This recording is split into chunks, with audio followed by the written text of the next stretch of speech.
അധ്യായം 18. Hello Varun, doctor അലോഷിയാണ്. നിങ്ങൾ പുറപ്പെട്ടോ? ബെസ്റ്റ്. ആദ്യമായിട്ടായിരിക്കും ഒരു ഹോസ്പിറ്റലിൽ നിന്ന് ഇങ്ങനെയൊരു വിളി വരുന്നത്. ഞാൻ സഞ്ജയാണ് ഡോക്ടർ. സഞ്ജയ് ശബ്ദത്തിൽ കഴിയുന്നത്ര സ്വാഭാവികത വരുത്തി. ഹലോ സഞ്ജയ്. ഡോക്ടറുടെ ശബ്ദത്തിൽ ഒരു പതർച്ചയുണ്ടായത് സഞ്ജയ് ശ്രദ്ധിച്ചു. ഇന്ന് ഉച്ച കഴിഞ്ഞ് എനിക്ക് അത്യാവശ്യമായൊരു മീറ്റിംഗ് ഉണ്ട്. നിങ്ങളെ അറ്റൻഡ് ചെയ്തിട്ട് വേണം പോവാൻ. അതാണ് വിളിച്ചു ചോദിച്ചത്. ഡോക്ടർ പൊയ്ക്കോളൂ. ഞങ്ങൾ 2 ദിവസം കഴിഞ്ഞു വരാം. തിരുവനന്തപുരം വരെ പോവാണ്. നോ നോ നോ വരുൺ, ഈ സമയത്ത് അധികം ട്രാവൽ ചെയ്യണ്ട. കംപ്ലീറ്റ് റെസ്റ്റ് വേണം. ഡോക്ടറുടെ ഉത്തരവ് കേട്ട സഞ്ജയ്ക്ക് ദേഷ്യം പതഞ്ഞു പൊങ്ങിയെങ്കിലും അവൻ സംയമനം പാലിച്ചു. ഞാൻ വേണ്ട കെയർ എടുത്തോളാം ഡോക്ടർ. എൻ്റെ അമ്മ വന്നിട്ടുണ്ട്. എൻ്റെ അമ്മയെ ഡോക്ടർക്ക് അറിയാലോ, ഡോക്ടർ താര. നെഫ്രോളജിസ്റ്റാണ്. നിങ്ങൾ ഒരുമിച്ച് പണ്ട് വർക്ക് ചെയ്തിട്ടുണ്ട് അല്ലേ? അലോഷി ഞെട്ടിപ്പോയി. തീർന്നുവെല്ലാം.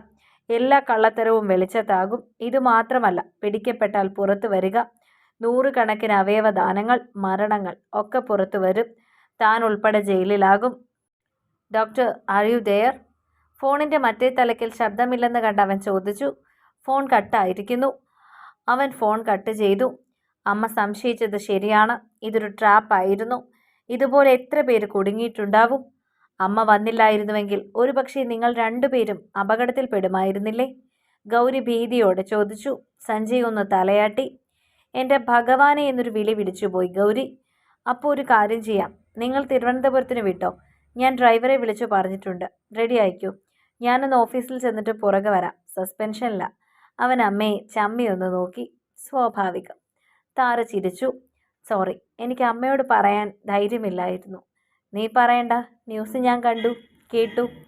ചന്ദ്രു എന്നെ വിളിച്ച് പറയുകയും ചെയ്തു. IG ആയിട്ട് കക്ഷി അവിടെ ഇരിക്കുന്ന കൊണ്ട് നിന്റെ തോന്നിയാസം മുഴുവൻ നടക്കുന്നത് കേട്ടോ. അല്ലെങ്കിൽ ബീഹാറോ രാജസ്ഥാനോ വല്ലോ ട്രാൻസ്ഫർ അടിച്ച് കിട്ടിയേനെ. അതിന് ഞാനെന്താ ചെയ്തേ? ഞാൻ ചെയ്തത് കുറഞ്ഞുപോയി. അയ്യോ മതി മതി. ഞങ്ങൾ റെഡി ആവാൻ പോണ്. നീ ഇറങ്ങിക്കോ. വിളിക്കാം. താര തൊഴുതു. താരയും മേയും മുറിയിൽ പോയി. വരുൺ ചെന്ന് അവൻ്റെ അരികിലിരുന്നു. ഡാ, നീ ശരിക്കും ദൈവത്തെ പോലെയാട്ടോ. ഇനി അതിൻ്റെ ഒരു കുറവ് കൂടി ഉണ്ടായിരുന്നുള്ളൂ. നിനക്ക് മനസാക്ഷിയുണ്ടോ? വരുൺ അന്തം വിട്ട് അവനെ നോക്കി. ഞാൻ ഓഫീസിൽ പോകാൻ പോകുന്നു. ദേ എൻ്റെ കൊച്ചി ഇവിടെ നിൽക്കുന്നു. എന്തിനായിരിക്കും? ഒരു ഉമ്മയ്ക്ക്. അപ്പം നീ ഒരു വകതിരിവും ഇല്ലാതെ ഇങ്ങനെ പോസ്റ്റാക്കാമോ? വരുൺ പൊട്ടിച്ചിരിച്ചുപോയി. ഗൗരിയാണെങ്കിൽ നാണിച്ചിട്ട് മുറിയിലോട്ടൊരു ഓട്ടം വെച്ചു കൊടുത്തു. സമാധാനമായല്ലോ. ഒരു ഉമ്മ പോയി കിട്ടി. ഞാൻ തന്നാ മതിയോ? വരുൺ അവനെ കളിയാക്കി. പോടാ കോപ്പേ. സഞ്ജയ് അവൻ്റെ തോളിലൊന്ന് തട്ടിയിട്ട് കാറിൻ്റെ കീ എടുത്തു. ചെന്നാൽ ഉടനെ വിളിക്ക്. വരുൺ തലയാട്ടി. പെട്ടെന്ന് സഞ്ജയ് മുന്നോട്ട് വന്നവൻ്റെ കവിളിൽ ഉമ്മ വെച്ചു. വരുണിൻ്റെ കണ്ണ് നിറഞ്ഞു. സഞ്ജയ് നടന്ന് കാറിൽ കയറുന്ന നിമിഷം അതുവരെ അവൻ ആ നിൽപ്പ് നിന്നു. IG office. സസ്പെൻഷൻ അങ്ങ് ആഘോഷിക്കുക അല്ലേ? ചെന്നപ്പോഴേ ചോദ്യം വന്നു. സഞ്ജയ് ഒന്ന് ചിരിച്ചു. നീ ജോയിൻ ചെയ്തു കേട്ടോ. ഞാനൊക്കെ പറഞ്ഞ് റെഡിയാക്കിയിട്ടുണ്ട്. ഓഫീസിൽ നിൻ്റെ ഒരു കുറവ് കാണാനുമുണ്ട്. മീഡിയക്കാരുടെ കണ്ണിൽ പൊടിയിടാനുള്ള ഡ്രാമയല്ലേ ഈ സസ്പെൻഷനൊക്കെ. അങ്കിളെ, ഒരു പ്രശ്നമുണ്ട്. IG ചന്ദ്രമോഹൻ അവനെ ഒന്ന് നോക്കി. നീ പറ. അവനെല്ലാം പറഞ്ഞു. വളരെ വിശദമായി തന്നെ. സംശയങ്ങളെല്ലാം പറഞ്ഞു കേൾപ്പിച്ചു. എൻ്റെ ഈശ്വര, മനുഷ്യൻ എങ്ങനെ വിശ്വസിച്ചൊരു ഹോസ്പിറ്റലിൽ പോവും? പക്ഷെ മോനെ, ഇവിടെ ഒരു പ്രശ്നം എന്താണെന്ന് വെച്ചാൽ നമുക്ക് തെളിവുകളില്ല. ഹാർഡ് പ്രൂഫ് വേണം. അല്ലാതെ കേസൊന്ന് അന്വേഷിച്ച് പോകാൻ പോലും പറ്റില്ല. വരുണിൻ്റെ മെഡിക്കൽ റിപ്പോർട്ട്, അലോഷിയുടെ വോയിസ്, പിന്നിന്നെടുക്കുന്ന ടെസ്റ്റുകളുടെ റിസൾട്ട്, ഇതൊക്കെ കൊണ്ട് ഒരു പ്രാഥമിക അന്വേഷണം നടത്താൻ നമുക്ക് സാധിക്കും. അത് രഹസ്യമായി മതി. നമുക്കതിനാളുണ്ട്.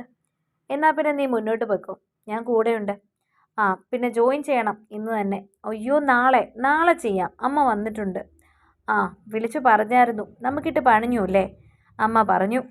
അയാൾ വാത്സല്യത്തോടെ ചിരിച്ചു. എന്നാ നീ വിട്ടോ, എനിക്ക് പണിയുണ്ട്.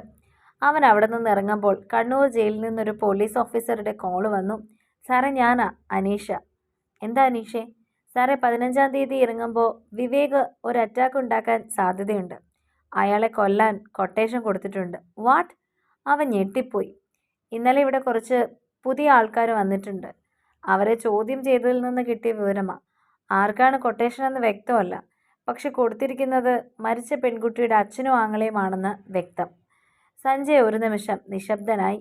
15-ന് ഇനി 3 ദിവസമേ ഉള്ളൂ സർ. ഞാൻ വിളിക്കാം. അല്ല, വരാം. അവൻ അസ്വസ്ഥത നിറഞ്ഞ മനസ്സോടെ ഓഫീസിൽ നിന്നിറങ്ങി. വിവേകിന് എന്ത് സംഭവിച്ചാലും പ്രാഥമികമായി ഗൗരി തന്നെ സംശയിക്കും. ഇപ്പോഴും പൂർണ്ണമായി അവൾ തന്നെ വിശ്വസിച്ചിട്ടുണ്ടോ എന്ന് സംശയമാണ്. അതുമാത്രമല്ല, വിവേക് ഒത്തിരി അനുഭവിച്ചു കഴിഞ്ഞു. ചെയ്യാത്ത തെറ്റിന് ജീവിതം തന്നെ നഷ്ടമായവൻ. ഇനി അവനൊന്നും സംഭവിക്കരുത്, ഒന്നും. അവൻ കാറിൽ കയറും മുന്നേ ഫോണെടുത്ത് CI മനോജിനെ വിളിച്ചു. മനോജെ, ഒന്ന് കാണണം. സാറ് പറഞ്ഞാൽ മതി. എവിടെ വരണം? ഞാനിപ്പോൾ പോലീസ് ക്ലബിലേക്ക് വരും. മനോജ് എവിടെയാ? ഞാൻ സ്റ്റേഷനിലുണ്ട് സർ. അങ്ങോട്ട് വാ. ആരോടും പറയണ്ട, കോൺഫിഡൻഷ്യലാണ്. ഞാൻ എത്തി. മനോജ് ഫോൺ കട്ട് ചെയ്തു. അവൻ വരുണിനെ വിളിച്ചു. നീ എവിടെ? ഞങ്ങൾ പോയിക്കൊണ്ടിരിക്കുന്നു. എന്താ? കാറിൽ ഗൗരിയുണ്ടോ? യെസ് ഓർ നോ പറഞ്ഞാൽ മതി. നോ. എടാ, ഞാൻ പറയുന്നത് കേട്ടാൽ മതി, ഇങ്ങോട്ടൊന്നും പറയണ്ട. വരുൺ ജാഗരൂകനായി. എന്തോ പ്രശ്നമുണ്ട്. സഞ്ജയ് കാര്യങ്ങൾ ചുരുക്കമായി അവതരിപ്പിച്ചു. എനിക്ക് തിരുവനന്തപുരത്തേക്ക് വരാൻ പറ്റില്ല. അമ്മയുണ്ടല്ലോ, ഷീ ക്യാൻ മാനേജ്. മതി, ഡ്യൂട്ടി ഫസ്റ്റ്, നീ വരണ്ട. മിയ നോക്കുന്ന കണ്ടവൻ പറഞ്ഞു. സഞ്ജയ് ഫോൺ കട്ട് ചെയ്തു. അവനോട് ജോയിൻ ചെയ്യാൻ പറഞ്ഞു ഉത്തരെ. എന്തോ എമർജൻസി ഉണ്ട്. അല്ലെങ്കിലും അവൻ വന്നിട്ട് എന്ത് ചെയ്യാനാ? അവൻ മേയോടും താരയോടും കൂടി പറഞ്ഞു. ശരിയാണ്, താര സമ്മതിച്ചു. പോലീസ് ക്ലബിൽ സഞ്ജയ് എത്തും മുന്നേ മനോജ് എത്തി. എന്താ സർ കാര്യം? കാര്യം, നമുക്കൊരുത്തനെ പൂട്ടണം. പൂട്ടുക എന്ന് വെച്ചാൽ അഴിക്കാൻ കഴിയാത്ത പോലെ ലോക്ക് ചെയ്യണം. മനോജിന് കാര്യം മനസ്സിലായെങ്കിലും ആവേശം തോന്നി. സാറ് പറഞ്ഞാൽ മതി. ആരെയാ? മന്ത്രി സജീവനെ.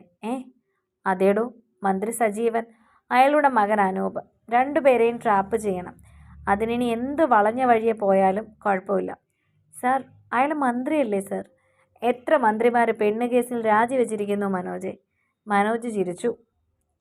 പെണ്ണ് കേസ് തന്നെ മതി അല്ലേ സർ? യെസ്. പെട്ടെന്ന് ഒന്നും ഊരാൻ പറ്റാത്ത പോലെ ഒരെണ്ണം. അല്ല സാറിന് പറയാൻ വിഷമമില്ലെങ്കിൽ കാരണമൊന്ന് പറയാമോ? അയാൾ സാറിനെതിരെ എന്തെങ്കിലും ചെയ്തോ? മനോജിനെ അവനൊന്ന് നോക്കി. സർവീസിൽ കയറിയ കാലം മുതൽ അങ്ങേയറ്റം സ്നേഹത്തോടെയും ആത്മാർത്ഥതയോടെയും തനിക്കൊപ്പമുള്ള ആളാണ്. സാറിന് ബുദ്ധിമുട്ടാണെങ്കിൽ പറയണ്ട, പക്ഷെ ഞാനിത് ഏറ്റു. ബുദ്ധിമുട്ടൊന്നുമില്ലടോ. പിന്നെ അവൻ അതൊന്ന് ചുരുക്കി പറഞ്ഞു. അന്നീ സജീവൻ വെറും MLA ആയിരുന്നു. എന്നിട്ടും അയാൾക്കൊരു നിരപരാധിയെ ഈ കാലം അത്രയും ജയിലിലിടാൻ സാധിച്ചു. അപ്പോൾ ഇന്നയാൾ മന്ത്രിയായിരിക്കെ അവനെ കൊല്ലാൻ തീരുമാനിച്ചാൽ നമുക്ക് വേറെ വഴിയില്ല. മനോജ് തലകുലുക്കി സമ്മതം അറിയിച്ചു. സാറേ, ആ ചെക്കൻ വളരെ മോശമാണ്. അയാളുടെ മകൻ ഡ്രഗ്സ് പെണ്ണത്ര തവണ പിടിച്ചിട്ടുണ്ടെന്നറിയോ? അപ്പോഴേക്കും വിളി വരും. പിടിച്ച പോലീസുകാരനെ സ്ഥലം മാറ്റൂ. പിന്നെന്ത് ചെയ്യാൻ? അവൻ്റെ കാര്യം എനിക്ക് വിട്ടേക്ക്. എവിടെയാണെന്ന് ലൊക്കേഷൻ കൃത്യമായി അയച്ചാൽ മതി. ശരി സർ. മനോജ് എഴുന്നേറ്റു. മനോജെ, ഇതിലെന്തു വന്നാലും മനോജിനെ ബാധിക്കില്ല, അത് ഞാൻ ഉറപ്പു തരാം. സാറിനൊപ്പം ജോലി ചെയ്യാൻ കഴിഞ്ഞതാണ് സാറിൻ്റെ ഏറ്റവും വലിയ ഭാഗ്യം. സാറിന് വേണ്ടി ഇത് ചെയ്യുന്നത് എൻ്റെ സന്തോഷമാണ്. അപ്പോൾ പിന്നെ ഗെയിം സ്റ്റാർട്ട്സ് നൗ. മനോജ് അവനെ സല്യൂട്ട് ചെയ്തു. പ്രഭാത ഭക്ഷണത്തിനുള്ള ക്യൂവിലായിരുന്നു വിവേക്. തൊട്ടു പിന്നിൽ നിന്നവൻ അവൻ്റെ ചെവിയിലേക്ക് ചുണ്ടു ചേർത്ത് അവൻ്റെ പേര് വിളിച്ചപ്പോൾ അവൻ തിരിഞ്ഞു നോക്കി. പരിചയമില്ലാത്ത ഒരാൾ. നീ 3 ദിവസം കഴിഞ്ഞ് പുറത്തിറങ്ങും. വിവേക് നടുക്കത്തോട് അയാളെ നോക്കി. നിന്നെ സ്വാതന്ത്ര്യദിനത്തിൻ്റെ അന്ന് ഫ്രീ ആക്കും. അത് നിങ്ങൾക്കെങ്ങനെ അറിയാം? വിവേക് അവിശ്വസനീയതയോട് ചോദിച്ചു. എനിക്കറിയാം. അല്ലെങ്കിൽ നീ നോക്കിക്കോ. പക്ഷേ അന്നേ ദിവസം നീ കൊല്ലപ്പെടും. വിവേക് ഭയത്തോടെ അയാളെ നോക്കി. പക്ഷെ അപ്പോഴേക്കും അവൻ മുന്നിലെത്തിയിരുന്നു. ഭക്ഷണം വാങ്ങി അവനൊരു സ്ഥലത്ത് പോയിരുന്നു. കഴിക്കാൻ ശ്രമിച്ചു. റിലീസാവാൻ ഇനിയും 1 വർഷമുണ്ട്.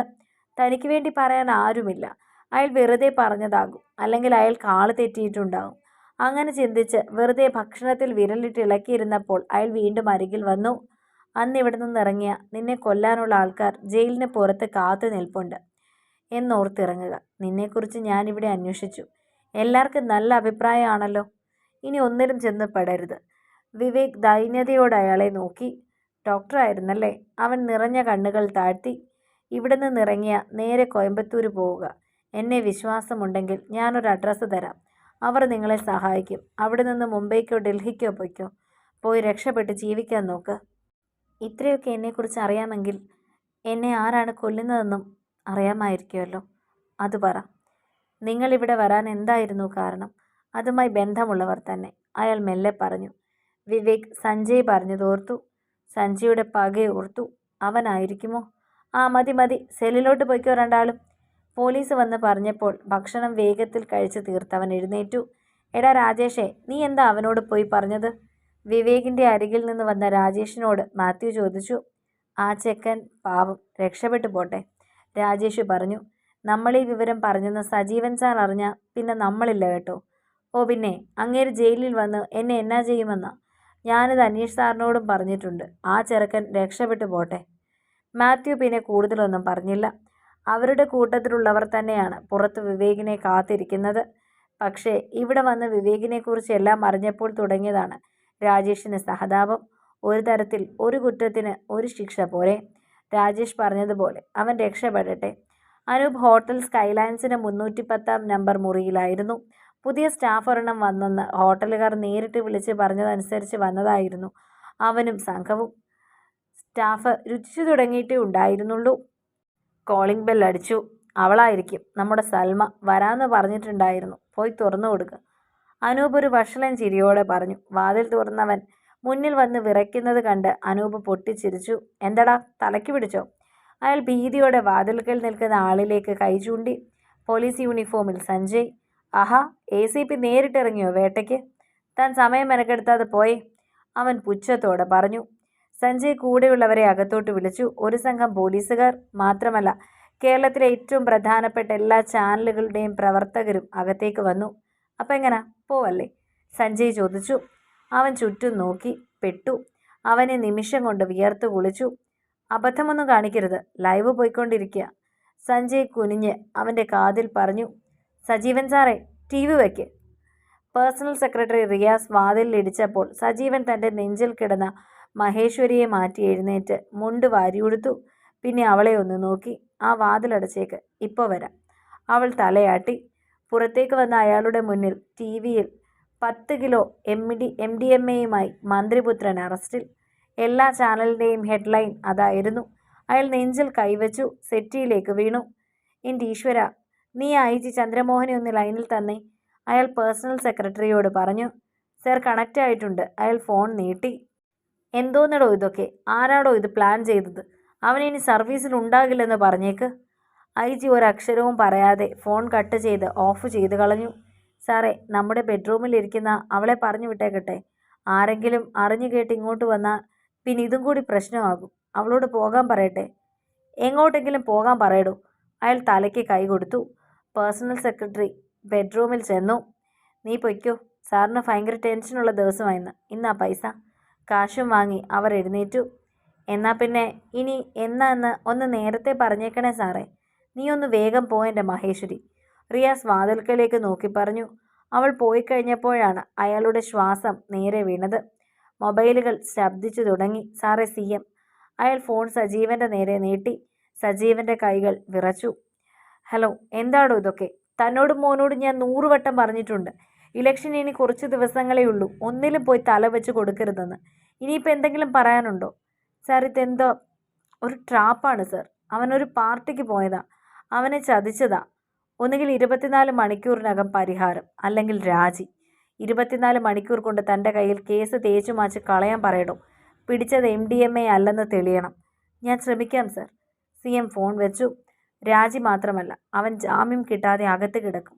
അയാൾക്കതറിയാം. സഞ്ജയ് മാധവ് IPS ചെറുക്കന് നട്ടെല്ല് ഇരുമ്പാണെന്ന് കേട്ടിട്ടുണ്ട്. പക്ഷെ തന്നോട് കളിക്കുമെന്ന് കരുതിയില്ല. അവന് തന്നോട് എന്താണ് പക? അല്ലെങ്കിൽ ഇപ്പോൾ അനൂപിനെ അറസ്റ്റ് ചെയ്തത് എന്തിന്? അയാൾ കൈവിരൽ ചെന്നിയിൽ വെച്ചമർത്തി. താൻ ശ്രദ്ധിക്കാതെ വിട്ടുപോയിട്ടുള്ള എന്തെങ്കിലും ഉണ്ടോ? എന്തെങ്കിലും? പെട്ടെന്നൊരിക്കൽ അനൂപ് പറഞ്ഞത് അയാളുടെ ഓർമ്മയിലേക്ക് വന്നു. അച്ഛാ, വിവേകിൻ്റെ പെങ്ങളെ കല്യാണം കഴിച്ചിരിക്കുന്നത് ACP സഞ്ജയ് ആണ്. ഇനി അവളെ തൊടാൻ നമുക്ക് പറ്റില്ല. അവനൊരു മൂർഖനാ വിവേക്. വിവേക് മറ്റന്നാൾ ജയിലിൽ നിന്നിറങ്ങും. അതും ഇവൻ കാരണമാവും. വിവേകിനെ കൊല്ലാനുള്ള കൊട്ടേഷൻ കൊടുത്തത് ലീക്കായിട്ടുണ്ടെന്ന് അയാൾക്ക് ഉറപ്പായി. അതെ, അത് സഞ്ജയ് അറിഞ്ഞു കഴിഞ്ഞു. വിഷമിറക്കാൻ കടിച്ച പാമ്പ് തന്നെ വരട്ടെ ഇവിടെ. അയാൾ ഫോൺ എടുത്ത് കമ്മീഷണറെ വിളിച്ചു. 10 മിനിറ്റിനുള്ളിൽ സഞ്ജയ് എൻ്റെ മുന്നിലെത്തണം. സോറി സർ, നടക്കില്ല. സഞ്ജയ് ഇവിടില്ല. എവിടെയാണെന്ന് IG-ക്ക് മാത്രമേ അറിയൂ. താൻ പിന്നെ ഏത് കോത്താഴത്തിലെ കമ്മീഷണറാണല്ലോ? അയാൾ അലറി. ഓരോ വാതിലുകളും തനിക്ക് മുന്നിൽ അടയുന്നത് അയാൾ ഭീതിയോടെ അറിഞ്ഞു. ഒടുവിൽ അയാൾ ഒരു തീരുമാനത്തിലെത്തി. എന്തായാലും നനഞ്ഞിറങ്ങി. റിയാസേ, വണ്ടിയെടുക്ക്. മിനിസ്റ്ററുടെ വണ്ടി വേണ്ട, വേറെ ഏതെങ്കിലും. എന്നിട്ട് നമുക്ക് സഞ്ജയുടെ വീട് വരെ പോകണം. അയാൾ എഴുന്നേറ്റു. തൊട്ടു മുന്നിൽ സഞ്ജയ്. എന്നെ കണ്ടാൽ പോരെ? ദേ ഞാൻ. സഞ്ജയ് ചിരിച്ചു. എടാ, നീ എൻ്റെ മോനെ. അയാൾ മുന്നോട്ടാഞ്ഞു. അവൻ്റെ ഷർട്ടിൽ പിടിച്ചു. കൈയെടുക്കണം നാറി. ഒറ്റ അലർച്ചയായിരുന്നു. സഞ്ജയ്, നിന്നെപ്പോലെയുള്ളവന്മാർക്ക് തൊടാനുള്ളതല്ല കാക്കി. ഇനി തൊട്ടാ തൻ്റെ കൈ ഞാൻ വെട്ടും. വെട്ടുമെന്ന് പറഞ്ഞ സഞ്ജയ് അത് ചെയ്തിരിക്കും. എനിക്ക് മുന്നും പിന്നും നോക്കാനില്ല. സജീവൻ വിറച്ചുപോയി. നീ വിവേകിനെ കൊല്ലാൻ തീരുമാനിച്ച നിമിഷം, അത് ഞാൻ അറിഞ്ഞ നിമിഷം അന്ന് തീർന്നു നിന്റെ ഭൂതവും ഭാവിയും വർത്തമാനവും. അനൂപിന് ജയിലിൽ തന്നെ. സാരമില്ല, ഒരു നിരപരാധിയെ 7 വർഷം ജയിലിലിട്ടവനല്ലേ, അനുഭവിക്ക്. പിന്നെ കൊട്ടേഷൻ ആർക്ക് കൊടുത്തു, എങ്ങനെ, എപ്പോ, അതെനിക്കറിയണ്ട. പക്ഷെ പിൻവലിച്ചോണം. ഇല്ലെങ്കിൽ ദേ ഈ പെൻഡ്രൈവ് ലോകം മൊത്തം കാണും. അവനൊരു പെൻഡ്രൈവ് ടീപ്പോയിലിട്ടു. താൻ അഭിനയിച്ച സിനിമയാടോ, കുറച്ചു മുന്നേ. സജീവൻ മരിച്ച പോലെ നിന്നുപോയി. ഒറിജിനൽ എൻ്റെ കയ്യിലുണ്ട്. ഞാനത് സൂക്ഷിച്ചു വയ്ക്കും. എന്തിനെന്നോ, ഒരിക്കലും നീ ഇനി തല പൊക്കാതിരിക്കാൻ. വിവേകിൻ്റെ ദേഹത്ത് തൊടരുതാരും, കേട്ടല്ലോ. സഞ്ജയ് ഇറങ്ങി നടന്നു. തുടരും അടുത്ത ഭാഗങ്ങൾക്ക് വേണ്ടി ചാനൽ ഒന്ന് സബ്സ്ക്രൈബ് ചെയ്യാൻ മറക്കല്ലേ.